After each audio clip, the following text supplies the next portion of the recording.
சின்னம் விவசாயி, விவசாயி சின்னம் மறவாதீர். பாட்டாளி மக்களே, வியாபார பெருங்குடி மக்களே, தாய்மார்களே, நமது சின்னம் விவசாயி. வருகின்ற சட்டமன்ற தேர்தலிலே காரைக்குடி தொகுதியில் திருவாளர் தீமண்ணா அவர்கள் வேட்பாளர் அளிக்கிறார். அவருக்கு நாம் தமிழர் கட்சியின் சார்பாக ஏறும் கலப்பை விவசாய சின்னத்திலே வாக்களித்து வெற்றி பெற செய்யுமாறு கேட்டுக் கொள்கிறோம். நமது சின்னம் விவசாயி. விவசாயி வெள்ளப்போரான் விவசாயி, வெள்ளப்போரான் விவசாயி.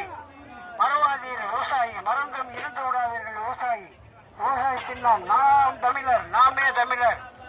ஒரு முறை மாற்றி யோசியுங்கள். 50 வருஷமா போட்டு விட்டு மாறி மாறி போட்டு என்னதான் கண்டீர்கள்?